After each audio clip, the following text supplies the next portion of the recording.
This is 1 hour of facts about the Roman Empire in a soothing voice that studies have scientifically proven to put you to sleep faster because it makes you feel safer and more relaxed.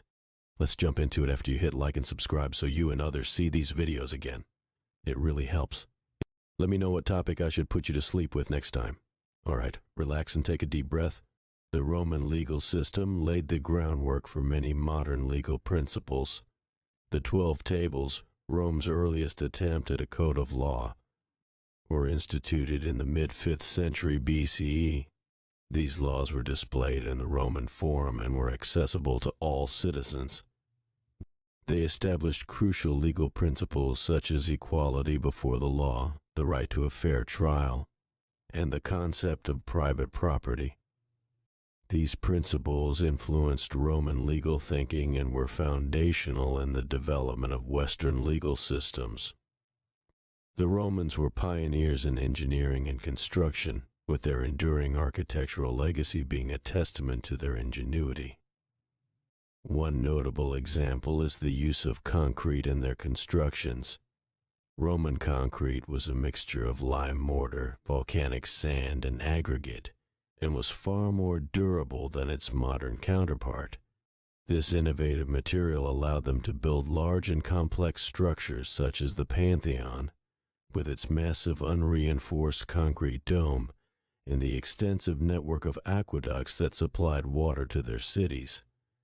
The Roman Empire was incredibly diverse in terms of its population and cultures. When Augustus became the first emperor in the 1st century BCE, the empire expanded to include territories across 3 continents: Europe, Asia, and Africa. This vast expanse meant that the empire encompassed a multitude of people with different languages, customs, and traditions. For example, the Greek language and culture were predominant in the eastern part of the empire, while Latin was the lingua franca in the west. This diversity contributed to a rich cultural tapestry but also posed challenges for governance and cohesion. Roman military strategy and tactics were advanced for their time and contributed significantly to the expansion and maintenance of the empire. The Roman legions were highly disciplined and well-trained units, composed of citizens who served for a minimum of 20 years. The legions used a variety of tactics, including the pilum, a type of javelin designed to bend upon impact, rendering enemy shields useless. They also employed the testudo, or tortoise formation, where soldiers would align their shields to form a protective barrier around the unit. These strategies allowed the Roman military to defeat numerically superior forces and expand their territory. Roman religion was a complex and evolving system that integrated various deities and practices from the peoples they conquered. Initially, the Roman pantheon was heavily influenced by the Greeks, with gods like Jupiter mirroring Zeus and Venus resembling Aphrodite. However, as the empire expanded, Romans absorbed gods and rituals from other cultures, including the Egyptian goddess Isis and the Persian god Mithras. Religious tolerance and syncretism were common, allowing diverse religious practices to coexist. This adaptability facilitated the integration of conquered peoples and helped maintain social order within the vast empire. The Romans had a sophisticated system of roads that facilitated military movements, commerce, and communication across the empire. The saying, "all roads lead to Rome," underscores the centrality of the capital in this extensive network. Roman engineers used durable materials and precise techniques, such as layering gravel and paving stones, to construct these roads. One of the most famous, the Appian Way, was initiated in 312 BCE and connected Rome to Brindisi in southeast Italy. These roads were crucial for the rapid deployment of troops and the efficient administration of the vast territories under Roman control. The Roman Empire's economy was intricate and multifaceted, heavily reliant on agriculture, trade, and slave labor. Large estates known as latifundia were central to agricultural production, and they often used slave labor on a massive scale. Slavery was an integral part of the Roman economy, with slaves working in homes, farms, mines, and public projects. Additionally, trade routes connected the empire internally into distant regions, bringing in goods such as silk from China, spices from India, and ivory from Africa. The extensive use of coins facilitated trade and commerce, supporting economic integration across the vast empire. Roman law was a cornerstone of the empire, and included some surprisingly modern concepts.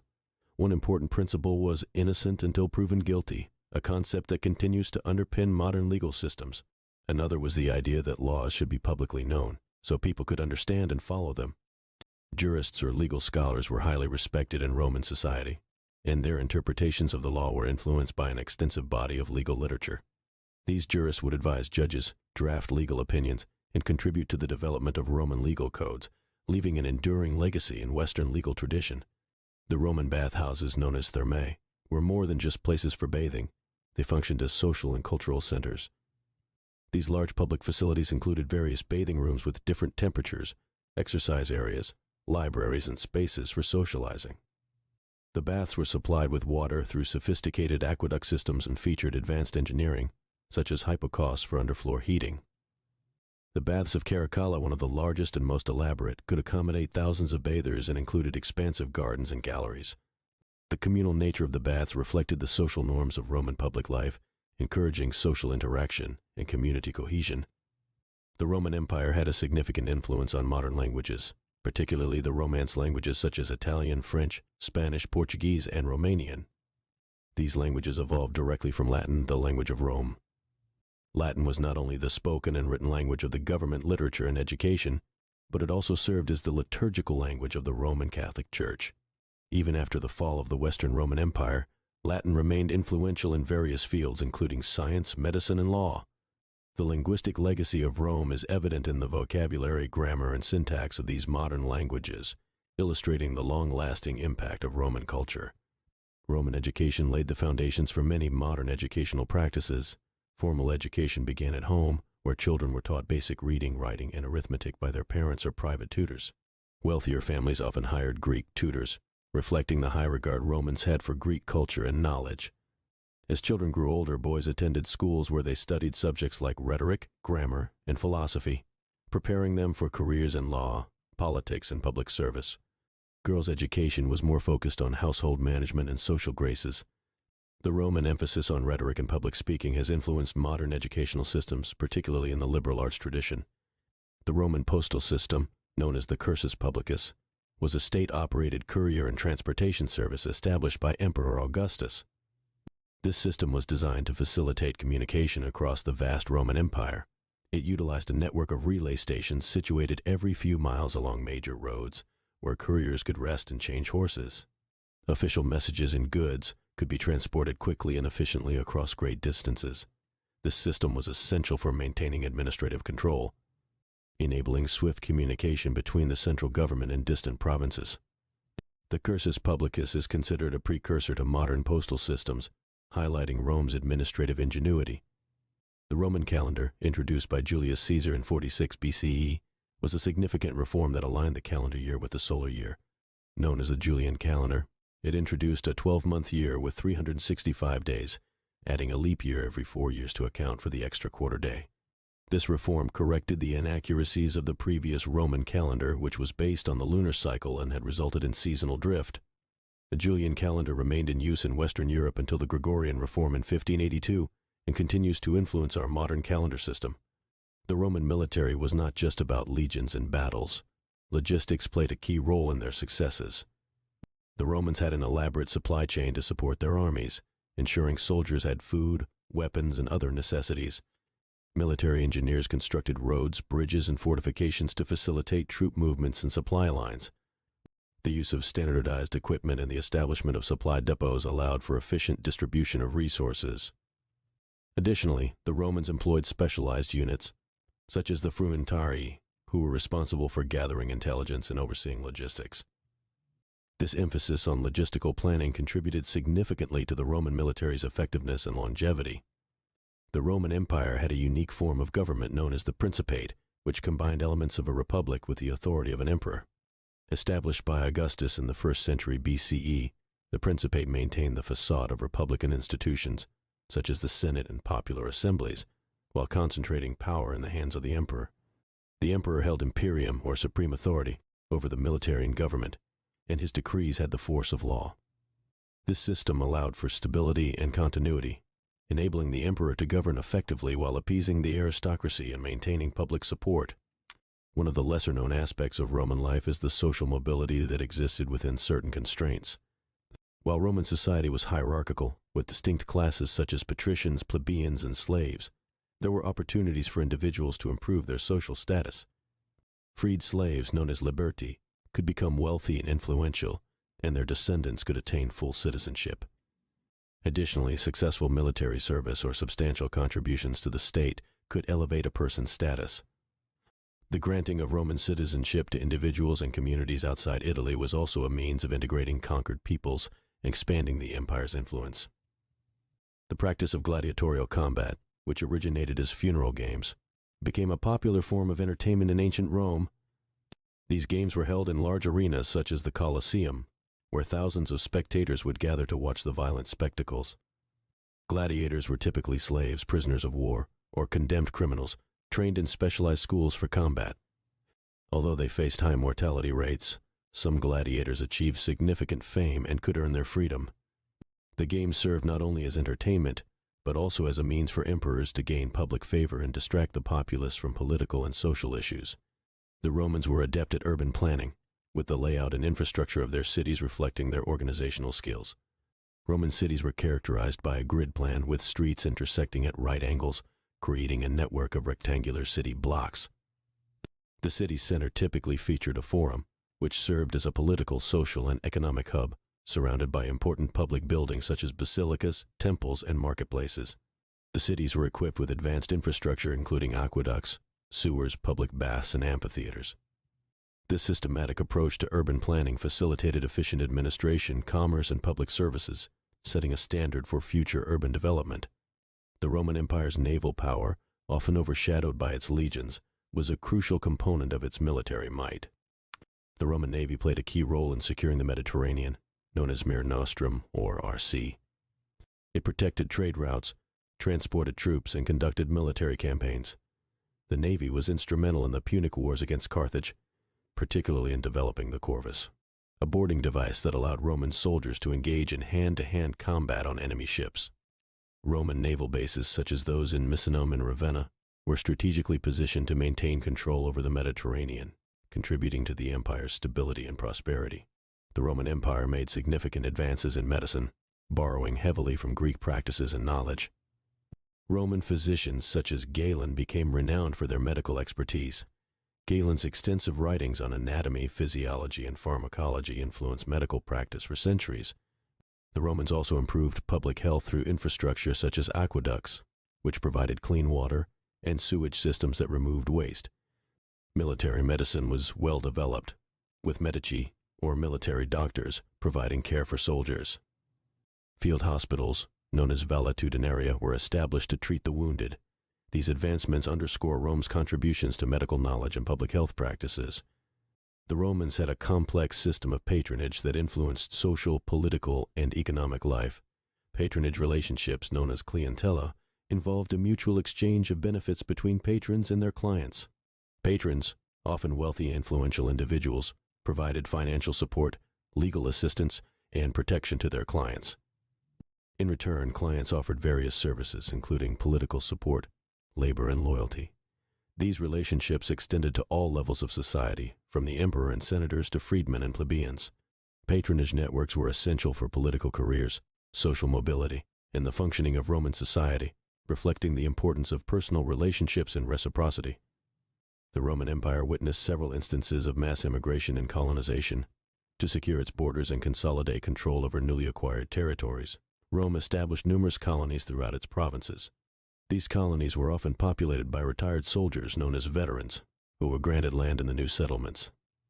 This practice served multiple purposes. It provided a reward for military service, ensured a loyal and experienced population in strategic locations, and promoted Roman culture and governance in the provinces. The establishment of colonies facilitated the spread of Roman influence and contributed to the integration and stability of the empire. Roman art and architecture were deeply influenced by the cultures they encountered, particularly the Greeks and Etruscans. Roman artists and architects adapted and synthesized these influences to create distinctive styles. For example, Roman sculpture often combined Greek naturalism with a more pragmatic portrayal of individual features and imperfections, leading to highly realistic portraiture. In architecture, the Romans borrowed the Greek orders, Doric, Ionic, and Corinthian, but innovated with the use of arches, vaults, and domes, enabling them to construct larger and more complex buildings. The Romans also excelled in creating monumental structures such as triumphal arches, aqueducts, and amphitheaters, which showcased their engineering prowess. Roman religion incorporated numerous festivals and public rituals that played a crucial role in both civic and religious life. These festivals, often aligned with the agricultural calendar, were occasions for public celebrations, sacrifices, and games. One notable festival was Saturnalia, held in honor of the god Saturn. This winter festival included feasting, gift-giving, and role reversals, where slaves and masters would exchange places for the day. The festival of Lupercalia, celebrated in February, involved rites of purification and fertility, with priests performing rituals to ward off evil spirits and ensure the city's well-being. These festivals reinforced social bonds, provided entertainment, and fostered a sense of community. The Roman Senate, although weakened in power by the rise of the emperors, remained an important institution throughout the empire's history. Initially composed of aristocratic patricians, the Senate eventually included wealthy plebeians as well. Senators held significant influence over legislation, foreign policy, and financial matters. While the emperor held ultimate authority, the Senate served as an advisory body and a forum for addressing state affairs. Senator status was marked by various privileges, including the right to wear a distinctive toga with a broad purple stripe and reserved seating at public events. Despite its diminished power, the Senate symbolized Rome's republican heritage and continuity. The Roman Empire's system of provincial governance allowed for a degree of local autonomy while maintaining overall control. Provinces were administered by governors, who were appointed by the emperor or the Senate. These governors were responsible for maintaining law and order, collecting taxes, and overseeing local affairs. They were often assisted by local elites and councils, which facilitated the integration of Roman administration with existing regional structures. This system enabled efficient governance over vast and diverse territories, balancing centralized authority with local involvement. The effectiveness of provincial administration contributed to the stability and longevity of the Roman Empire.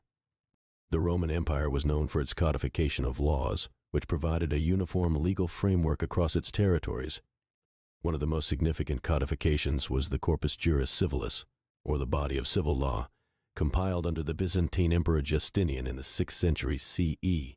This comprehensive compilation included the Codex Justinianus, the Digest, and the Institutes, which organized and summarized centuries of legal thought and practice. The Corpus Juris Civilis influenced the development of civil law systems in many modern nations, underscoring Rome's enduring legacy in the field of jurisprudence. Roman coins were more than just a medium of exchange. They were a tool for propaganda and political messaging. Emperors used coins to disseminate their images and messages across the empire. These coins often featured portraits of the emperor on one side and symbols or scenes that conveyed their achievements, divine favor, or key policies on the other. For example, coins issued by Emperor Trajan depicted his successful military campaigns and public works. The widespread circulation of coins helped to reinforce the emperor's authority and presence throughout the empire, making them an important instrument in maintaining political cohesion and projecting power. The Romans were advanced in their approach to public entertainment, using it as a means of social control and cohesion. Public spectacles such as gladiatorial games, chariot races, and theatrical performances were held in large venues like the Colosseum and the Circus Maximus. These events were often sponsored by wealthy individuals or the state as a way to gain favor with the populace.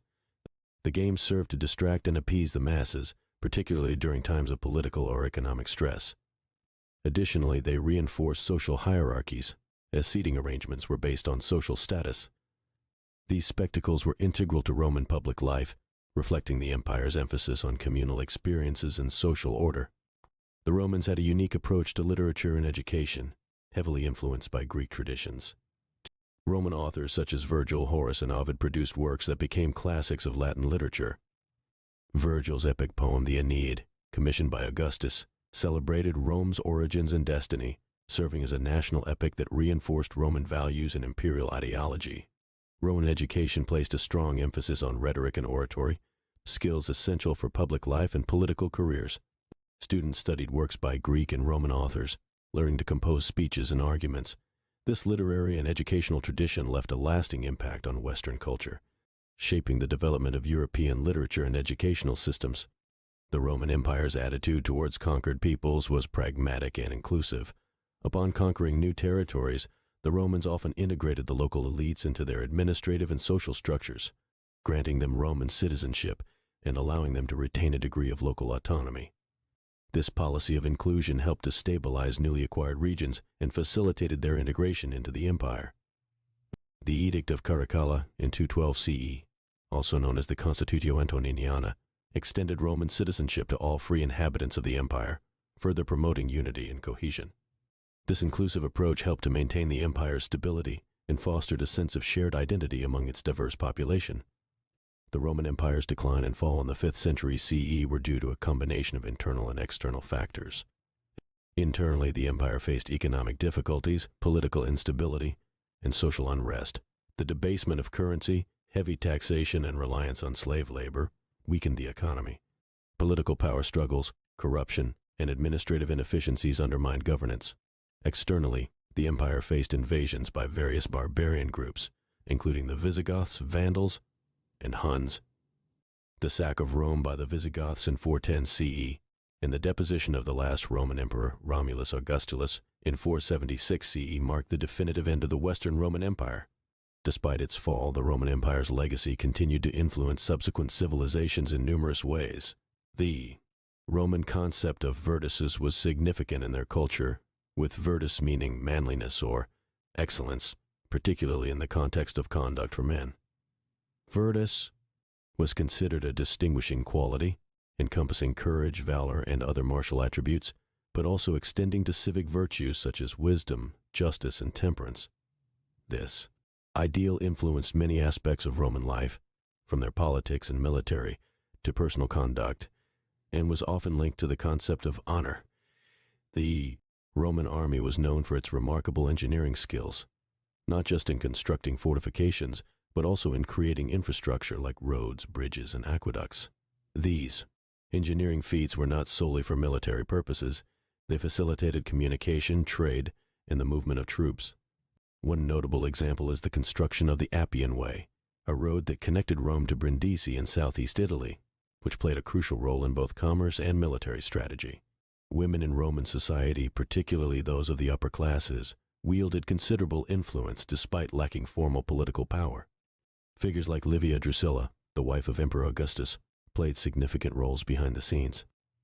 Livia was known for her intelligence and political acumen, advising Augustus and even shaping imperial policy.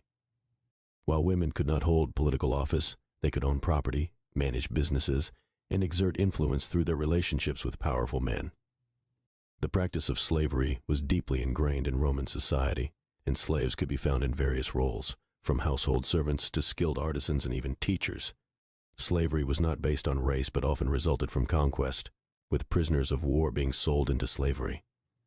However, unlike in some other cultures, Roman slaves had the possibility of manumission, or being freed, and upon gaining their freedom, they could potentially rise to positions of significance within society. Roman religion was polytheistic, with a pantheon of gods and goddesses who played pivotal roles in both public and private life. The state religion involved elaborate rituals and sacrifices to appease these deities and ensure the prosperity of the empire. However, personal and household worship was also vital.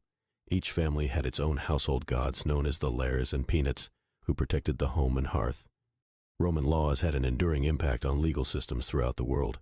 One of its most significant contributions is the concept of innocent until proven guilty. This principle was encapsulated in the 12 Tables, Rome's earliest codification of law, and later expounded upon by Roman jurists. These legal ideas influenced many modern legal systems and are still fundamental principles in contemporary jurisprudence.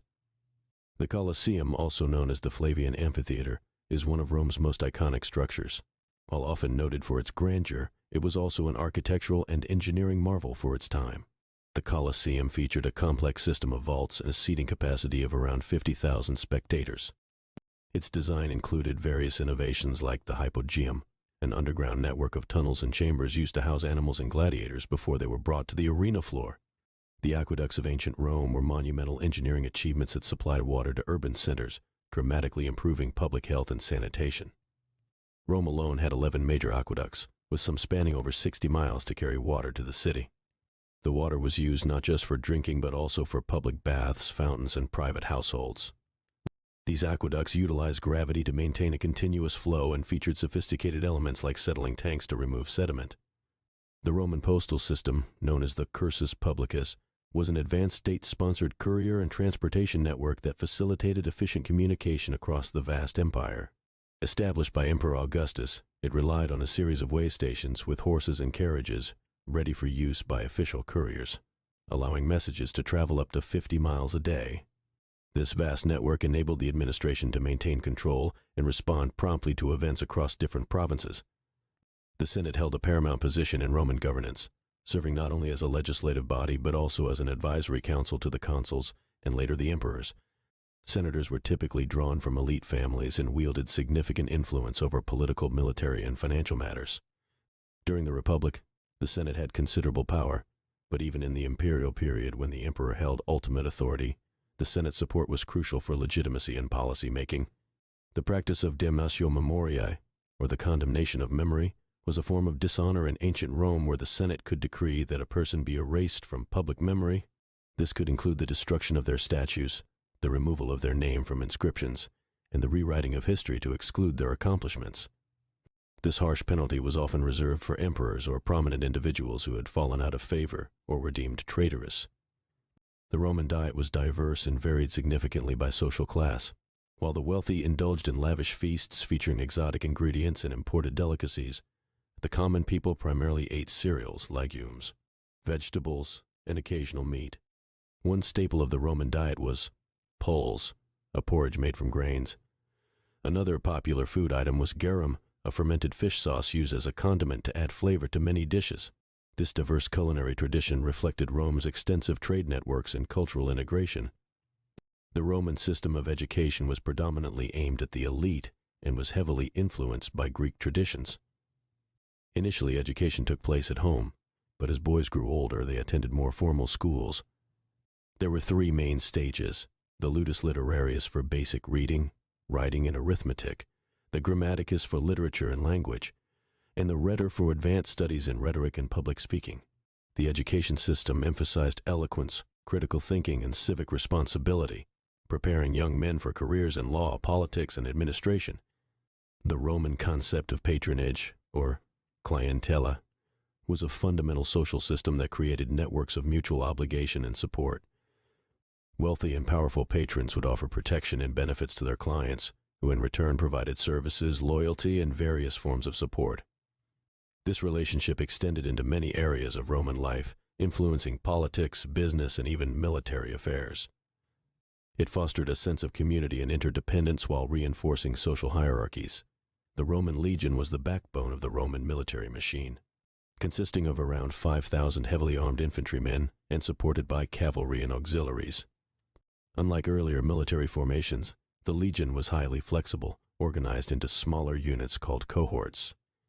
This structure allowed for more efficient command and control during battles.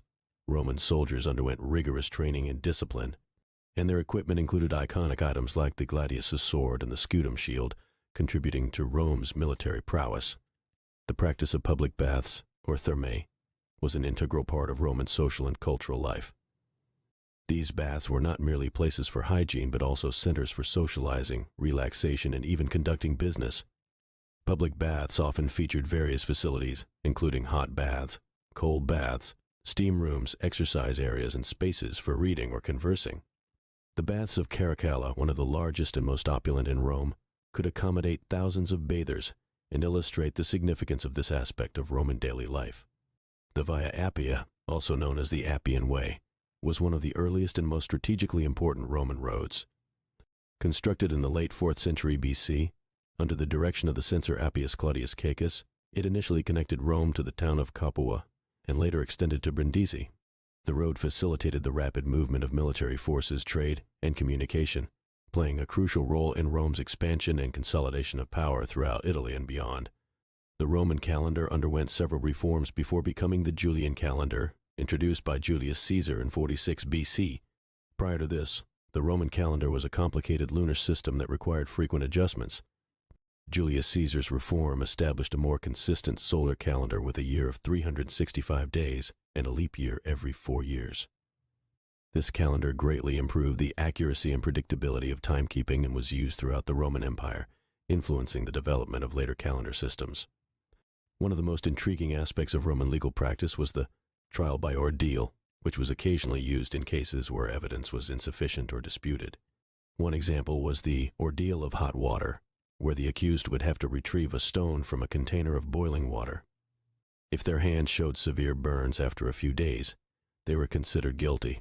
While not as prevalent as in other cultures, such ordeals highlighted the intersection of law and superstition in Roman justice. The Roman festival of Saturnalia, held in honor of the god Saturn, was one of the most popular and important celebrations of the Roman year. Taking place in December, Saturnalia involved a temporary reversal of social roles, with slaves being treated to banquets and allowed to enjoy leisure activities. It was a time of feasting, gift-giving, and general merriment, reminiscent of modern holiday traditions like Christmas and New Year's, underscoring the cultural continuity and transformation of festive practices. Roman funerary practices were deeply symbolic and varied widely depending on social status and personal wealth. The elite often constructed elaborate tombs and mausoleums along the Via Appia and other prominent roads, while common people were interred in simple graves or catacombs. Public funerals for distinguished citizens included processions that displayed the deceased's achievements, with actors sometimes wearing masks of the dead person's ancestors. These practices emphasize the importance of memory, legacy, and the afterlife in Roman culture. The concept of civic virtue was central to Roman political ideology, emphasizing the importance of public service and moral integrity.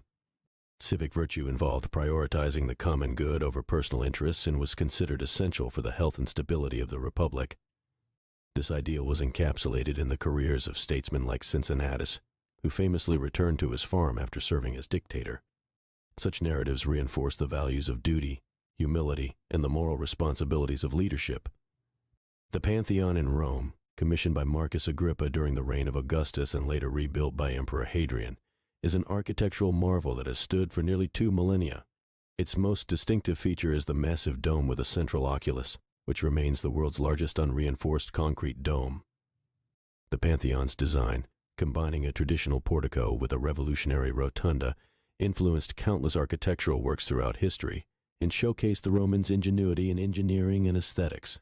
The Roman sense of time was markedly different from the modern perspective, heavily influenced by the rhythms of agriculture and religious observances. While the elite might use water clocks and sundials to measure time precisely, for most Romans, the day was divided into 12 hours of daylight and 12 hours of night, which varied in length throughout the year. This temporal structure aligned daily life with natural cycles and religious festivals, reflecting the integration of timekeeping with cultural and environmental factors. The Roman practice of damnatio memoriae, or the condemnation of memory, was a significant form of posthumous dishonor, whereby the Senate could decree that an individual's memory be erased from history. This involved the destruction of statues, the removal of names from inscriptions, and the omission of achievements from historical records. Such condemnation was often reserved for emperors or prominent figures who fell from grace, serving as both punishment and a means to reshape historical narratives. Roman numerals, a numeral system that originated in ancient Rome, were used for centuries and are still in occasional use today.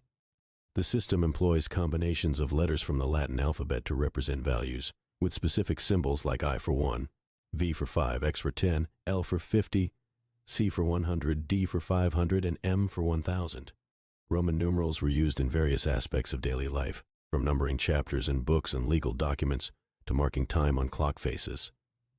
The architectural innovation of the arch, vault, and dome was a significant contribution of the Romans to building techniques. The arch allowed for the construction of larger and more stable structures, while vaults enabled the creation of expansive interior spaces without the need for supporting columns. Domes, such as the one in the Pantheon, exemplified the zenith of Roman engineering prowess. These advancements allowed for iconic constructions like the Colosseum and the aqueducts, showcasing the Romans' unparalleled architectural ingenuity. The Roman concept of maiestas, or treason, was a serious offense that encompassed actions deemed harmful to the state or the emperor.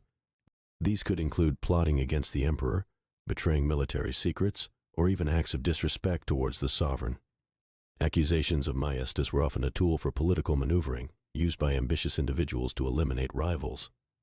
Trials for treason were highly publicized, and those found guilty faced severe punishments, including execution or exile, reflecting the importance of loyalty and honor in Roman political culture. The Roman Empire's vast network of roads, stretching over 50,000 miles, facilitated efficient movement and communication across the empire. These roads were meticulously constructed with multiple layers for durability and featured milestones and rest stations. The saying, "all roads lead to Rome," highlights the centrality of the capital in this extensive network. Roman roads were crucial for military logistics, trade, and administrative control, enabling the cohesive functioning of the empire and contributing to its stability and expansion.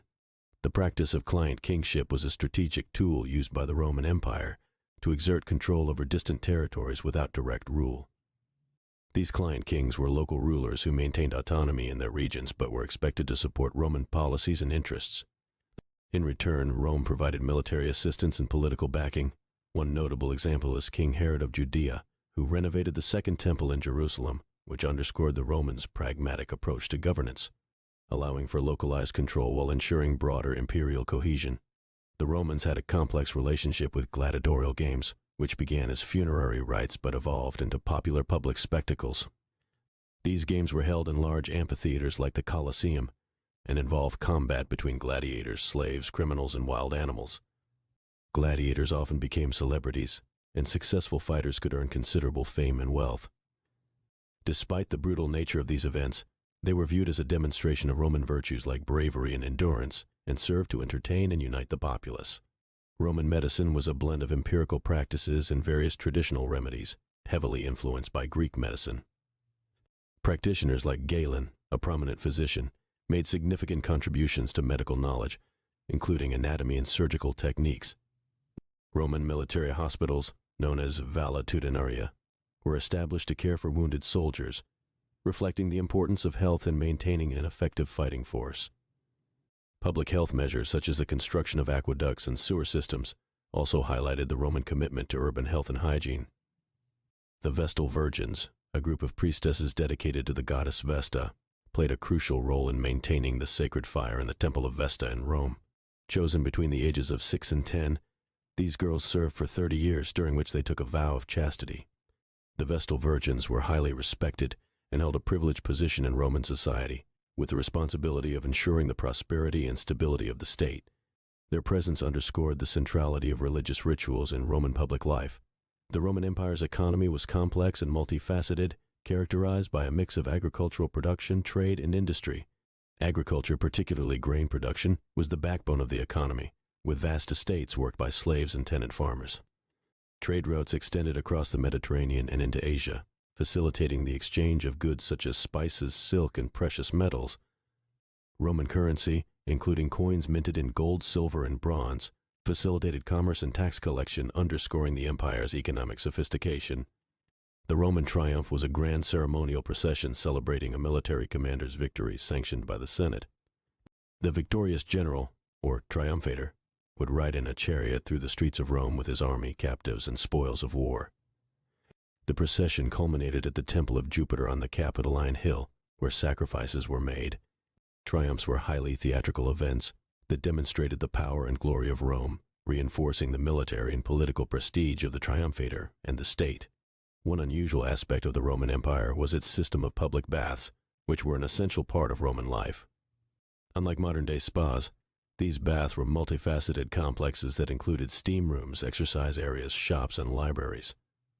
They were architecturally sophisticated, often featuring intricate mosaic floors, domed ceilings, and marble pillars. People from all social classes frequented these public baths to cleanse themselves, socialize, and conduct business. Baths like the Baths of Caracalla in Rome could accommodate thousands of visitors at a time and used advanced engineering to heat the water, including a system of hypocausts, underground furnaces that warmed the floors of the baths. Visiting these baths was not only an opportunity for relaxation, but also a vital part of networking and social life. One of the lesser-known aspects of Roman culture is their advanced system of roadways, many of which survive to this day.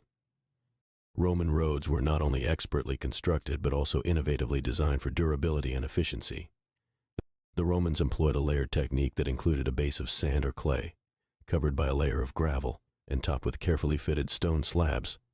These layers provided both drainage and support, allowing the roads to withstand heavy traffic and adverse weather conditions. Roads facilitated the rapid movement of Roman legions, trade goods, and information across the empire.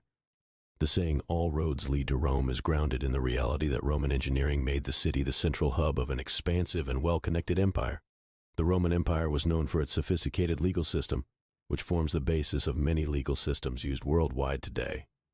The Romans implemented a codified set of laws known as the 12 Tables around 451 BC, which laid down the foundation for Roman legal practice. This first codification was significant because it brought transparency to the legal proceedings, ensuring that even non-elite citizens knew their rights and duties. Over centuries, Roman law evolved to include commentaries, case law, and statutes, encompassing areas such as property law, contract law, and family law. Jurists in the Roman Empire went to great lengths to interpret these laws, and their extensive writings later influenced the formation of civil law in medieval Europe. Gladiatorial games in ancient Rome were not just a form of brutal entertainment, but also a tool for political propaganda. Held in massive arenas like the Colosseum, these games were often sponsored by politicians seeking to gain favor with the public. The games could last for days and sometimes even featured elaborate mock naval battles where the arena was flooded with water.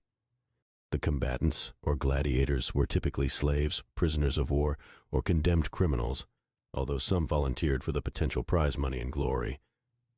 While gladiators were trained in specialized schools to master various combat techniques, the games themselves served a larger socio-political purpose.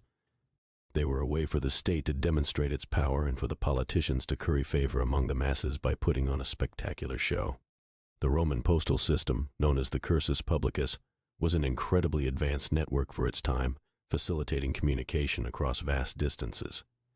Established initially for military purposes, the network consisted of relay stations positioned at regular intervals along major roads.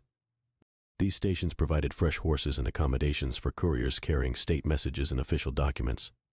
The efficiency of the cursus publicus allowed for rapid transmission of information, with messages traveling hundreds of miles in just a few days. Roman emperors and administrators could thus maintain effective control over distant provinces and respond quickly to any arising issues. The system was so efficient that it required extensive maintenance and logistical support, including road repairs, supplies, and personnel training. One fascinating aspect of Roman religion was the presence of household gods known as lares and penates, which were considered protectors of the household and family. Roman families would have small shrines, often placed in the atrium of the kitchen, where they would make daily offerings of food, incense, and wine. The lares were typically linked to the land and the ancestors, believed to protect the family's agriculture and livestock. The penates, on the other hand, were considered guardians of the pantry and food supplies. These rituals were integral to daily life and reinforced family unity and social order. This practice highlights how religion and tradition permeated everyday activities in ancient Rome, transcending public and private spheres. Emperor Hadrian, who ruled from AD 117 to 138, is particularly noted for his architectural contributions to the Roman Empire. One of his most famous projects is Hadrian's Wall in northern England, a defensive fortification stretching 73 miles across the width of the island. This wall marked the northern limit of the Roman Empire and included a series of forts, mile castles, and watchtowers. Its purpose was both to keep invaders out and to control the movement of people and goods. Hadrian was also responsible for the construction of the Pantheon in Rome, renowned for its massive dome and oculus, and the Villa Adriana, or Hadrian's Villa, a sprawling complex near Tivoli that served as his retreat. These structures showcased the emperor's interest in architecture and his desire to leave a lasting legacy. The Roman economy was chiefly driven by agriculture, which employed the majority of its population. Large estates known as latifundia were owned by wealthy Romans and worked by slaves or tenant farmers. These estates primarily produced grains like wheat and barley, but also cultivated olives and grapes, which were essential for making olive oil and wine. The surplus produce from these estates was sold in urban markets or exported to other parts of the Roman Empire. Additionally, the Roman state imposed taxes on agricultural produce, which contributed significantly to its revenue. The reliance on agriculture also meant that the empire had to maintain a complex system of granaries and food distribution to feed its burgeoning urban populations, particularly in Rome, where food supplies were often imported from Egypt and North Africa. One surprising element of Roman architecture is their use of concrete, which was revolutionary for its time and allowed for the construction of massive and enduring structures. Roman concrete, known as opus cementitium, was made from a mixture of lime mortar, water, and volcanic ash called pozzolana. This unique combination made the concrete not only strong, but also incredibly durable. The versatility of Roman concrete enabled the construction of complex architectural forms like arches, vaults, and domes, some of which have survived to the present day. Structures such as the Pantheon's domed roof and the aqueducts that supplied water to urban centers are standing testimonies to this ancient engineering marvel. The long-lasting nature of these constructions provides evidence of the advanced building technologies that Rome had mastered. The Roman legions were the backbone of the Roman military, renowned for their discipline, organization, and engineering capabilities. A Roman legion typically comprised around 5,000 to 6,000 men and was divided into cohorts and centuries for tactical flexibility. Each legionary was a Roman citizen who served a term of about 25 years. They underwent rigorous training, which included not only combat drills but also building skills. Roman soldiers often constructed their own forts, bridges, and roads, directly contributing to the infrastructure of the Roman Empire. Specialized engineers within the legions could build siege engines, fortifications, and even temporary camps that were meticulously designed. The combination of military prowess and engineering skill made Roman legions formidable on the battlefield and crucial to the expansion and maintenance of the empire. Roman aqueducts are famed for their ability to transport water over long distances, sometimes spanning dozens of miles from rural springs to urban centers.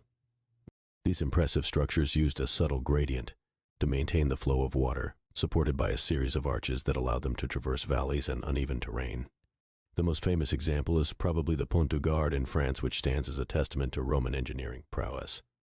These aqueducts supplied water for public baths, fountains, household use, and even agricultural irrigation. Maintained by specialized teams, they represented the Roman dedication to public health and urban planning. The access to fresh, running water significantly improved the quality of life in Roman cities, underlining the empire's commitment to public amenities.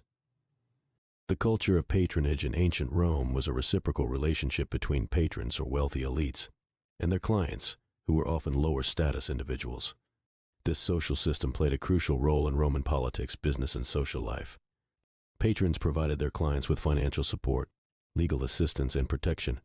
In return, clients were expected to offer various services, such as political backing, companionship, or labor.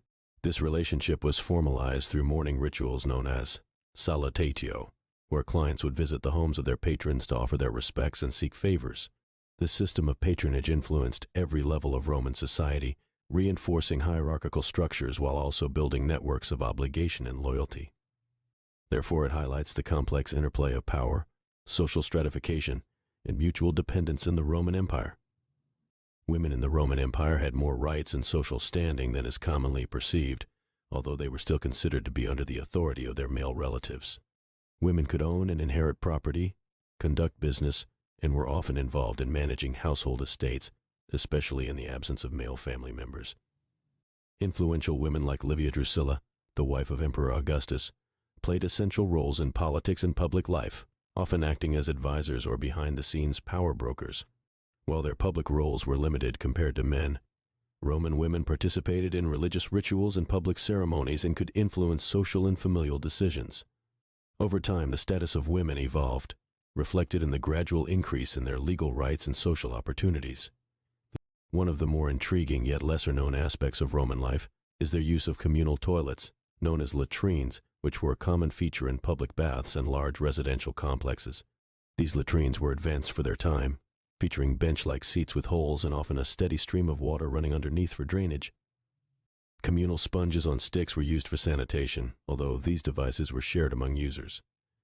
The elaborate plumbing systems and sewer networks that supported these latrines were marvels of Roman engineering, showcasing an early understanding of hygiene and waste management.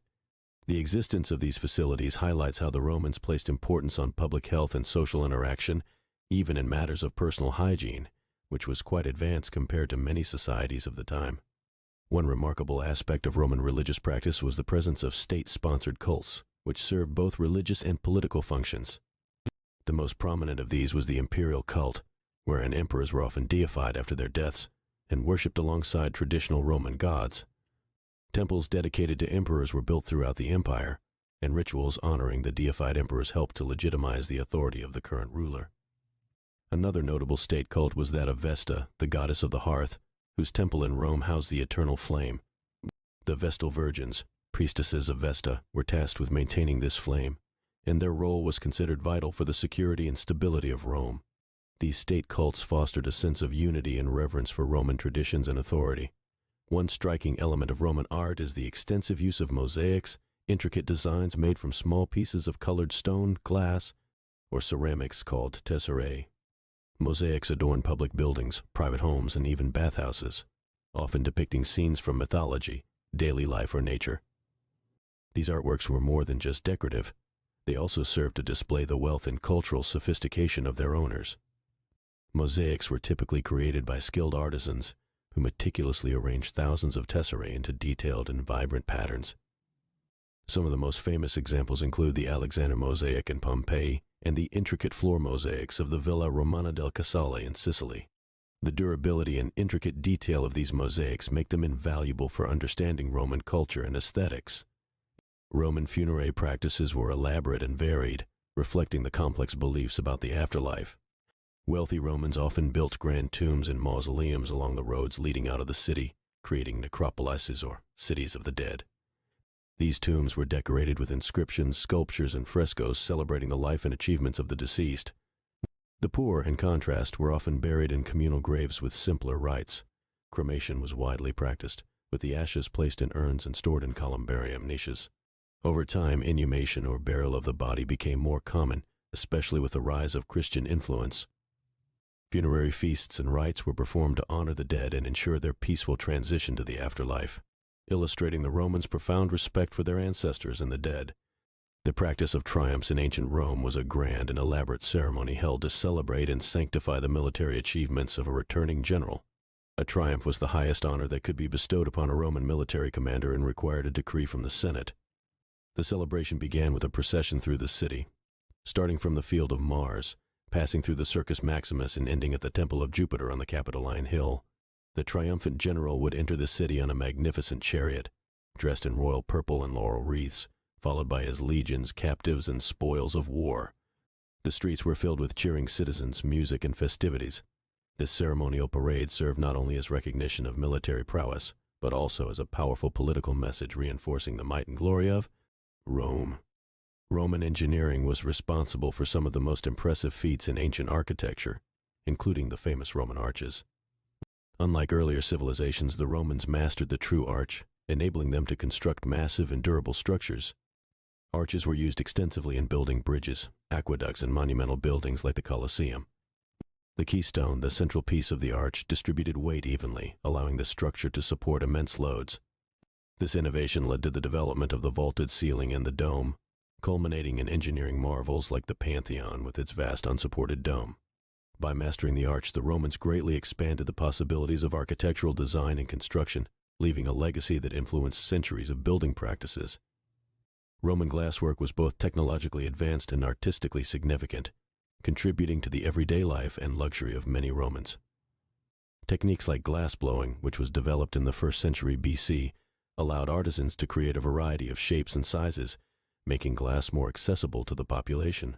Glass was used for tableware, storage containers, and decorative items, and luxurious pieces were often intricately decorated with engravings and color.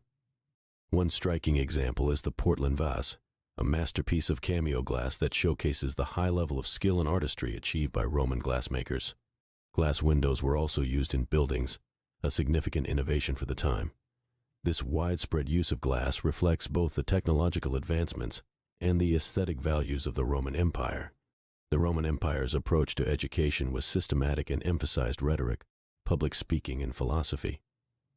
Roman children, particularly those from affluent families, began their education at home, learning to read and write under the guidance of a private tutor. As they grew older, boys attended formal schools where they studied subjects like grammar, rhetoric, and logic, often based on Greek educational models. Higher education involved studying under famous rhetoricians and philosophers, sometimes requiring travel to prominent academic centers in Rome or Greece. Education was considered essential for public life, especially for those aspiring to careers in law, politics, or civic administration. The emphasis on rhetoric and public speaking reflects the value placed on persuasive discourse and civic participation in Roman society. Cato the Elder, a Roman senator who lived in the 2nd and 3rd centuries before Christ, was a staunch advocate for traditional Roman values and an outspoken critic of Greek influence on Roman culture. Known for his austere lifestyle and moral rigor, Cato wrote extensively on agriculture, history, and ethics. One of his famous works, De Agricultura, or On Agriculture, provided detailed instructions on farming practices, reflecting his belief in the importance of agrarian simplicity and self-sufficiency. Cato's speeches often ended with the phrase, Carthago delenda est, or Carthage must be destroyed, highlighting his persistent determination to eliminate Rome's rival. His life and writings offer a glimpse into the values and concerns of the conservative faction in Roman society, emphasizing discipline, hard work, and patriotism. One surprising element in Roman medicine was the use of public health measures to curb the spread of diseases. Public baths, aqueducts, and sewage systems reflected a significant understanding of hygiene's importance to public health. Roman medical practices were influenced heavily by Greek physicians like Galen, who served multiple Roman emperors and wrote extensively on anatomy and medicine. Surgical tools and techniques, including the use of scalpels, forceps, and even rudimentary forms of antiseptics, were quite advanced. Additionally, the Romans practiced early forms of physical therapy, using exercises to rehabilitate soldiers injured in battle. Military camps and cities often had designated medical facilities, known as valetudinaria, which cared for the sick and injured. These practices show a notable concern for health and well-being, an essential aspect of sustaining an extensive and active empire. Emperor Augustus, originally known as Octavian, was the first emperor of Rome and reigned from 27 BC to AD 14. His reign marked the beginning of the Pax Romana, a period of relative peace and stability across the Roman Empire that lasted for over 2 centuries. Augustus enacted significant reforms that profoundly impacted Rome's political, social, and economic life. He restructured the Roman government, creating a more stable and efficient administration. Augustus also initiated extensive building projects, famously claiming, "I found Rome a city of bricks and left it a city of marble." His reign saw the construction of iconic structures like the Ara Pacis and the Forum of Augustus. Augustus's policies promoted literature, arts, and architecture, leading to a cultural renaissance that left an enduring legacy. The Roman concept of civitas, or citizenship, was a fundamental aspect of Roman identity and governance. Roman citizenship granted individuals certain legal rights, responsibilities, and privileges, such as the right to vote, marry, and engage in commerce. Initially, Roman citizenship was limited to inhabitants of the city of Rome, but over time it was extended to conquered peoples and allies. The extension of citizenship helped integrate diverse populations into the Roman state, fostering loyalty and unity within the empire. Notably, Emperor Caracalla Constitutio Antoniniana in AD 212 granted citizenship to all free inhabitants of the Roman Empire, significantly broadening the base of citizenry. This inclusive approach to citizenship contributed to the cohesion and resilience of the Roman Empire, enabling it to sustain control over its vast territories.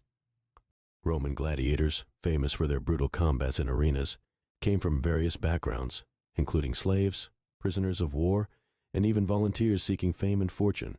These fighters underwent rigorous training in gladiator schools, known as ludi, where they learned the skills and tactics needed to survive in the arena. Gladiator combats were highly choreographed events, emphasizing not just violence but also skill and showmanship. Different types of gladiators specialized in various weapons and combat styles, such as the heavily armored murmillo, the nimble retiarius armed with a trident and net, and the provocator with a sword and shield. Successful gladiators could gain significant popularity and adoration from the public, and some even earned their freedom through exceptional performances. The gladiatorial games thus served as both entertainment and a means of reinforcing social and political hierarchies. Roman trade was a vital component of the empire's economic success, facilitated by an extensive network of roads, ports, and trade routes. Goods from all corners of the empire and beyond flowed into Rome, including spices from India, silk from China, grain from Egypt, and wine from